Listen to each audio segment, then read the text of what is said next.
What's that? Oh, those are just spores. Stores? Stores like Walmart and Target? No, not stores, spores. The things that mushrooms make to make more mushrooms. They're kind of like the seeds of a flower. Wait a minute. I've been collecting mushrooms all night. This is a mushroom. Yeah, it is. That is no mushroom. It is also a mushroom. Mushrooms come in lots of shapes and colors and sizes.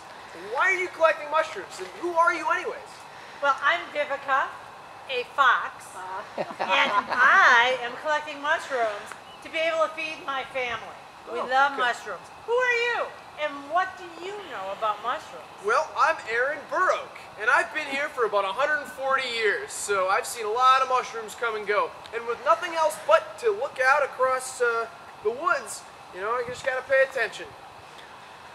But, wait, you said you eat mushrooms? oh, foxes eat all kinds of stuff. Of course, we start first with the meat. So we have our mice and our snakes, but then we love berries and acorns and mushrooms and some beautiful flowers. We have a real varied diet. And I have eaten a ton of mushrooms, and this is no mushroom. Well, it is actually a mushroom. It has the three things that make it a mushroom: mycelium, a fruiting body, and spores. Mycelium? What an odd word. Mycelium? What's mycelium? Well, it's the largest part of any fungus. It's hidden away in the soil, or in a tree trunk, or a leaf, or a down branch, and that's where all of the fruiting bodies come from, or the mushrooms you have in your basket. So what does mycelium look like? Well, it's kind of hard to explain. They're thin threads that run throughout the soil in the entire forest that make up the largest part of the mushroom, like I said. If you look at it under a microscope, you'd be able to see some of them. Some of them also look about as thick as a shoelace. So how does something that looks like a thread or even a shoelace make that? Well, it is a pretty magical process.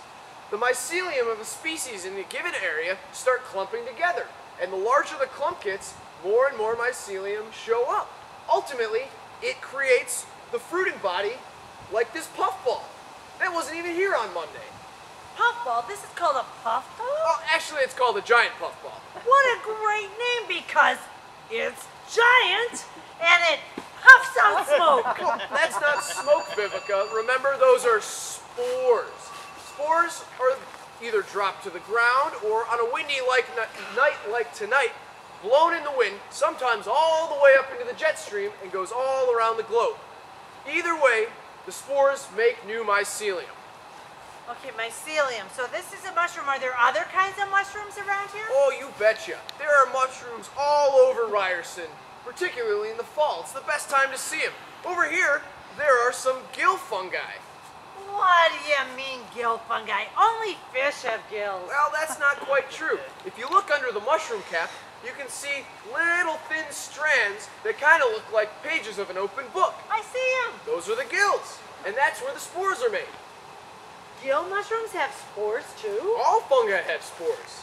Wow, and look at these pretty mushrooms. Oh, morels, they're some of my favorite. How long have they been here? About 2 days. How long are they going to be here? About 2 days.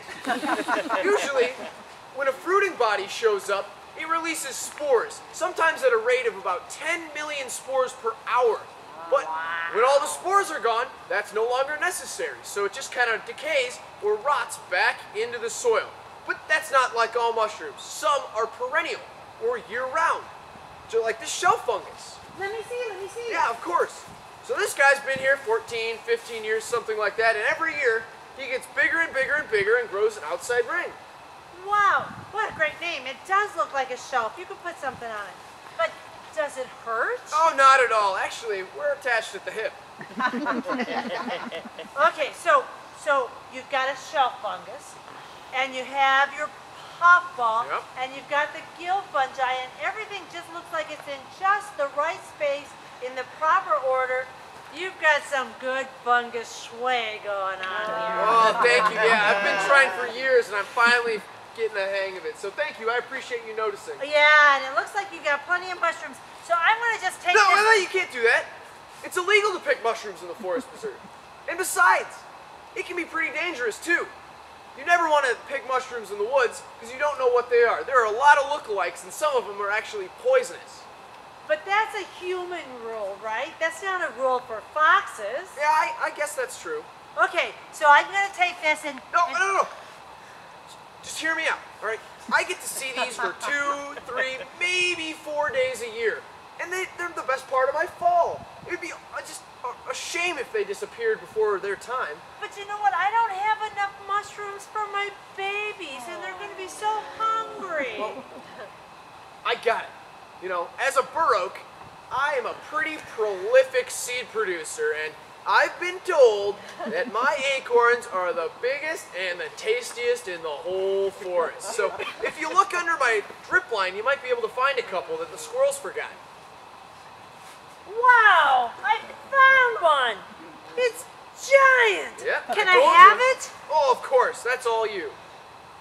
Smells delicious. With this acorn and these mushrooms, I'll have plenty to feed my family. Good, I'm glad. Thanks a lot, Aaron. Hey, where are you going? Home? What? Why? We haven't even talked about how mushrooms are decomposers. These little things are important decomposers. Oh, they are the most important decomposer in all of the woods. They break down dead stuff like leaf litter and twigs and dead plants and recycle the nutrients into the soil so that the forest can flourish. Well, that's interesting. Yeah, thank you. Ooh, you want to know something else that's interesting? Mushrooms are 90% water. That's kind of like watermelon. Yeah, kind of. Wow, okay, thanks.